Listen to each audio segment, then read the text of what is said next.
Hello, everyone. You are listening to the Intellectual Property Practitioners Consortium podcast, and this is episode 1. I'm Cecilia, and I'm joined today by Beatriz Amorim-Borher from Geneva. IPPC was founded by a small group of participants from the 10th Advanced International Certificate course on IP Asset Management for Business Success in 2019. So, IPPC is a worldwide consortium of intellectual property practitioners who trust each other and are passionate in IP matters and share expertise and best practice between them to enhance IP awareness and promote innovation, especially in developing countries. Among the different initiatives of IPPC, we highlighted the IPPC Talks, aimed at bringing a relevant topic addressed by a special guest. And today we have Maria Beatriz Amorim-Borher, has worked at the World Intellectual Property Organization in Geneva, Switzerland, since 2006. With a master's degree in technology and development from University of Sussex, England, and a doctorate in science education from University of California at Los Angeles, United States, she came to WIPO to work on technical cooperation with Latin American countries with a special interest in the field of intellectual property and innovation. From 1999 to 2006, Mrs. Amorim-Borher worked at the National Institute of Industrial Property, ENPI, of Brazil, as deputy head and director to the newly created Directorate of Institutional Partnership and Technological Information. From 1985 to 1999, Mrs. Amorim-Borher occupied managerial position at the Brazilian Ministry of Science, Technology and Innovation. She has a lecture at the Master and Doctoral Program of the Academy of IP and Innovation of National Institute of Industrial Property of Brazil. Currently, Mrs. Amorim-Borher is the director of WIPO's Regional Bureau of Latin America and the Caribbean. Today, we will discuss an important IP subject. We will talk about the awareness and the use of IP system in Latin America. Thanks, Beatriz, for joining us. Would you please tell us more about your career and your IP experience? Thank you, Cecilia. I would like to, first of all, to thank IPPC for the opportunity to be talking to you, to your community today. And a special thank you for you, Cecilia, a member from Brazil of the consortium, who contacted me for this conversation. Well, first of all, I wish that everybody on the other side is healthy and safe. I wish you and your families all the best in this moment, that is difficult moment. Thank you so much for the invitation. About me, well, I used to say that I'm not a typical, I don't see myself as I'd say in the past, a typical animal of IP. I'm not a lawyer to start. How I got to IP was, as Cecilia just pointed out, through my time in the Ministry of Science and Technology. I had my undergrad degree in international relations, but I had my training at the National National Council for Scientific and Technological Development, CNPq, in Brazil. And I was in the first day of the newly created in 1985 Ministry of Science and Technology. So I come from this world of science, technology, and innovation. My training was also, my master's and PhD were in the area of science, policy, and innovation.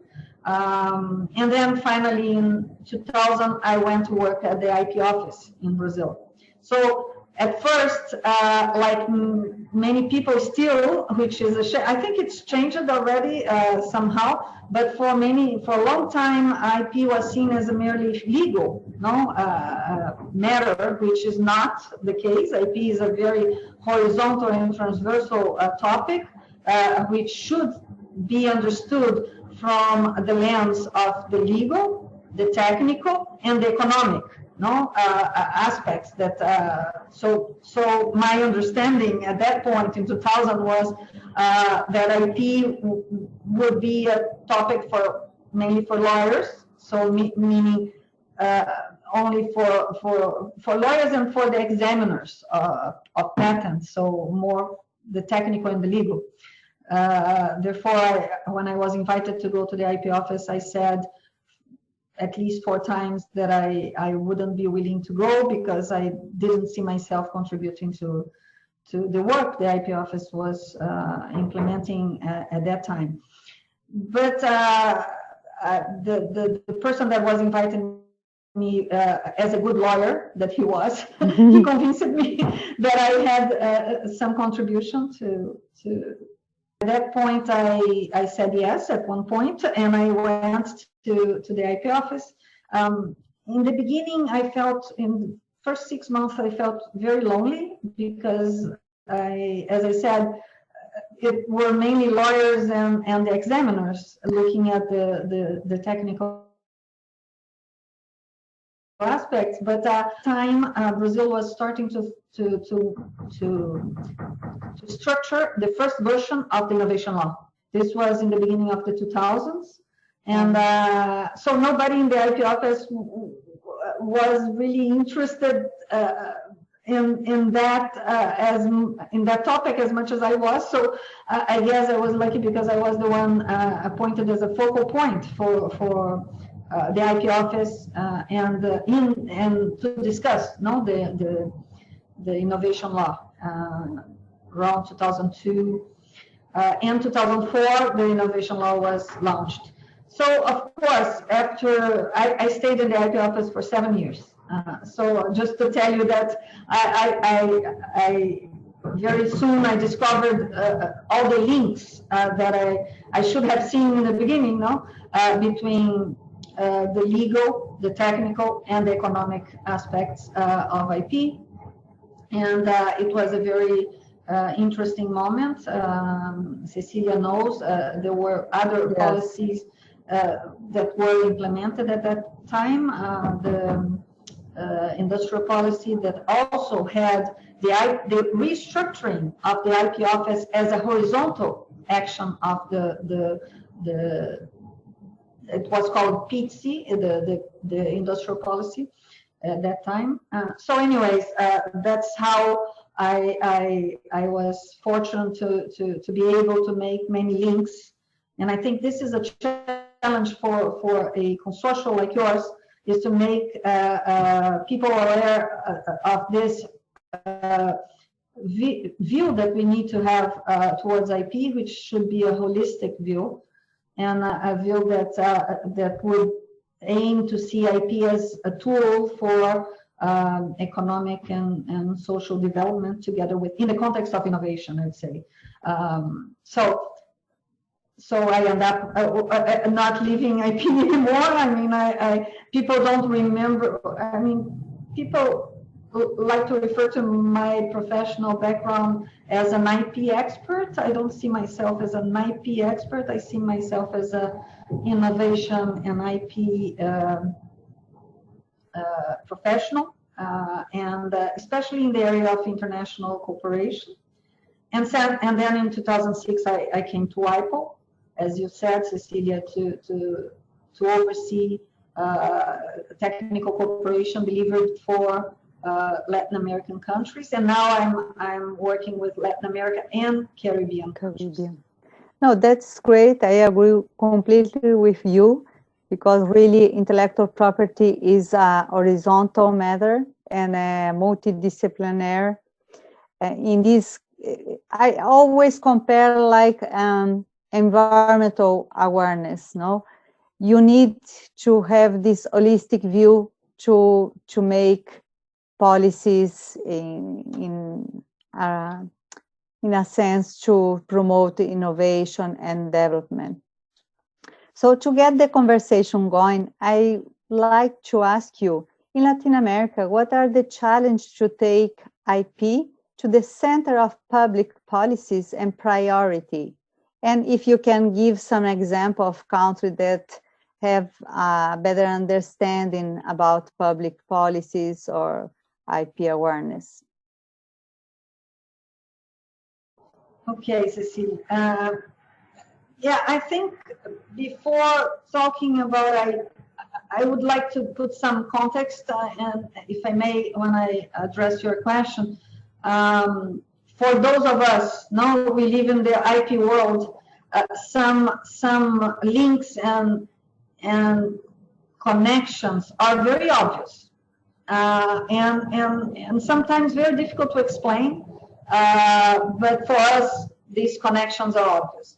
For many other people, they're not obvious, as we all know. So the connection between IP and innovation is not so obvious for many people. And in the last decades, as we know, innovation has been a buzzword. So every policy or countries around the world so innovation has been a buzzword in many public policies, and we have this. We can see that in developed economies and emerging economies as well, and many countries are establishing programs to foster the generation and the management of knowledge. This has been also pushed by the great speed and complexity of innovation processes. So all this requires a very intense contribution between government, small, medium, big enterprises, research centers, universities, funding agencies. So all these actors, they need to have a very intense interaction and to construct jointly in knowledge, in this ecosystem. IP is essential, because if you don't have IP, you cannot establish agreements between all these among these actors, and you cannot cross license, you cannot transfer knowledge. So still the IP system is the best way or the best system to land good agreements in this ecosystem that requires a lot of collaboration. And this is reflected in the statistics. If we take patents in the last decades, in 1995 in the world, we had about 1.3 million patent files. And now in last year, we had 3.3 million trademarks, the same. So this shows that the intensity of interactions have been requiring a growing use of the IP system worldwide. More in Asia, more in Europe, and more in the US. We have also watched a kind of a shifting in the mapping of the IP system towards Asia. So if we take some very active countries, you can see that they are becoming the top countries in the use of the IP system. Latin America is still, in terms of patents, we have still a lot of work to do. In terms of trademarks, the region has been using the system in a quite good way compared to, let's say, Asia. If we always tend to compare to Asia because Asia is a region that has presented the world with many latecomers, many newcomers, yes. to the system. So we tend to compare to that. to them. But so one of the key questions will be, what's the impact, economic impact of IP? We don't have many answers. We've been WIPO has established since it was in 2009 that WIPO established an economic department, and we have been developing several studies on to check this relation between economics and IPO, the use of the IP system and economic development. But one thing that we can all agree, and with that I'm going towards what you asked about public policies. We can all agree that there's not one example of a country that has reached good economic and social advance without making a very strategic use of the IP system and the innovation system. There's not one example. We cannot maybe present a relationship of causality between more use of the IP system and more economic, but we sure can look for correlations. And one, if we think about the 90s, we can think about Korea, in the 90s, and how it really leapfrogged in terms of towards a better level of development with a very smart use of the IP system and the innovation system, and of course with lots of investment in education. And more recently, the same with China, Singapore, other Asian countries, India. So we can maybe say that there's not one example of advanced economies that or countries that have achieved good results economically that have not made a very strategic and good use of the IP system. With that, what have we been doing with Latin America? We have been passing this message in a way, or maybe try to take some examples to the region. And we have been working with lots of countries in the establishment of their national IP strategies, which is something that many other countries in Asia have done. They have already done years ago, together or with or without WIPO. WIPO has been definitely working with Asian countries in the implementation of their national strategies. With Latin American countries, we have been, even before that, we have been engaging in the process of elaboration of national IP strategies. So out of the 33 countries, we have been working with 23 in national IP strategies in different stages. Right now, we are working with Brazil and Peru. We have requests from some countries to revise the strategies that they had structured a while ago. And also Colombia has requested us to engage in maybe next year in a process of for the establishment of a national IP strategy. But this has to be understood. I think it's not one challenge that we insist in the message that IP national strategies should not be a document, no? Just a document and only a paper. Yeah, it has to be, so it has to be something very alive and very much in the context of the national priorities. Otherwise, the implementation is not going to be very successful. We can summarize that the main WIPO programs to promote and support the use of IP in Latin America are trying to implement an IP strategy for a national strategy in each country. And you have mentioned you are doing in Brazil, Colombia has asked some support of that.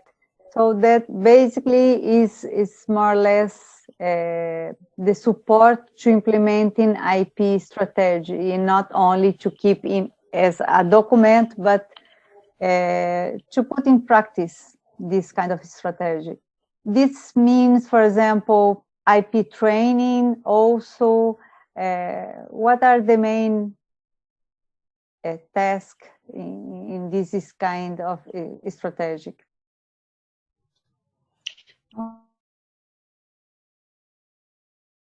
Okay, Cecilia, it's one of the 16 specialized agencies of the UN. We have 193 member states, and we work in 4 pillars. One pillar is the normative side, which is the part of WIPO that deals with the structuring of new treaties and also the development of the current treaties. So it's more the normative side.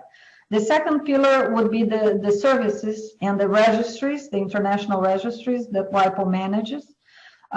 This is the PCT system, the Madrid, the Hague for the design, the Lisbon for GIs. So that's where the most part of WIPO employees are working in the second pillar.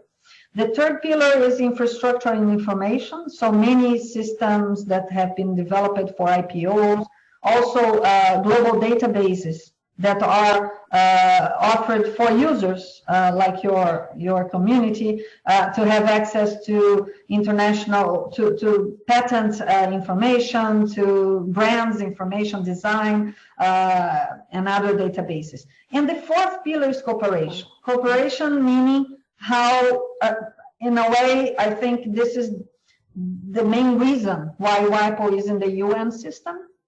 Meaning that we, and I work in this, under this pillar, so the regional office we have different offices for different regions, and the goal is to support member states to make a better use of the IP system, to understand better the system, and to make a strategic use of the system. So within this pillar, we have several programs. One is the National IP Strategy that I mentioned to you. And let's think of the cooperation in 3 levels.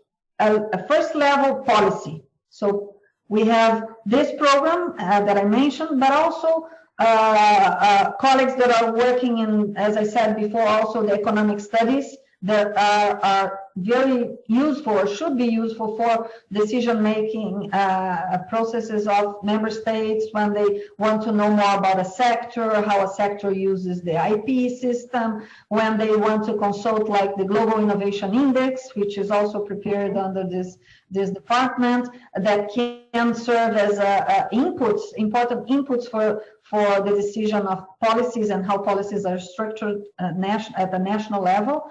And then, okay, this is the big, I would say the big umbrella for which will be policy related. Also policy for not only for, I must say, not only for countries, but also for institutions. So we have also supported many countries in the establishment of their institutional IP policies, which is the case of universities, for instance. Okay. We've been working with many universities for them to structure their institutional policies. So also under this, I would say, first level. The second level is, I would be more related to infrastructure and to tools and supporting tools for the use of the IP system. There, we do have several programs and more information sessions on how to use the global databases, on how to use information. You are an expert on that. How to use patent information in a strategic way. So this is how to have access to good databases so that you make a very intelligent and prospective use of not only patent but IP information, because trademark information is also very important. Yes, and design. Then the third level would be training, as you said. Yes. We have lots of, so the first policy, the second institutions, strengthening of institutions through tools, and the third training, how to train people to to use and to shape the IP system in an adequate way, and how to make a better use also of the system. So we have trainings for, if you go to the WIPO Academy, we have our regular trainings there. Your community might know about it. There are many trainings for professionals. There are summer schools for junior professionals, and I know Brazil and at least in Latin America, we have Brazil, Mexico, Chile offering summer schools for junior professionals. There are many other, there are other offers in other regions. It's all in our webpage. We have distance learning courses, which are very important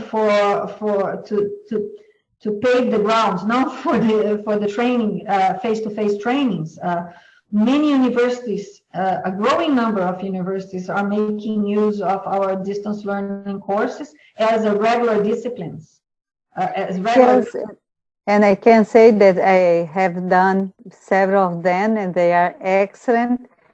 And they have plenty of them in Spanish and Portuguese. That's is a cooperation also. So the WIPO makes some cooperation to have the support in this distance learning. So is great. It's true. We have actually we are pushing to decentralize the management of the distance learning courses. In Brazil, Mexico, Colombia, these are countries that are already offering themselves some of the distance learning, managing from the countries. Not WIPO supervises and gives support, but they have the tutors. They can offer more editions if they want. Throughout the year. So this is also something that is being very successful. By the way, more women are taking these courses. By the way, we have 4 blocks of types of courses in the academy: the professionals, as I said, the summer schools, the distance learning, and the academic programs, which are masters that we have offered together with some partners throughout the world. And in all the 4 modalities, women are more than 50% of the users. So yeah, this is also something that I wanted to mention, because I think gender is something important for us, and we are pushing for a more gender equality as well. Maybe because IP is, you mentioned, the holistic way to see the world, and a woman has this capacity to see in a holistic way. So that's very nice.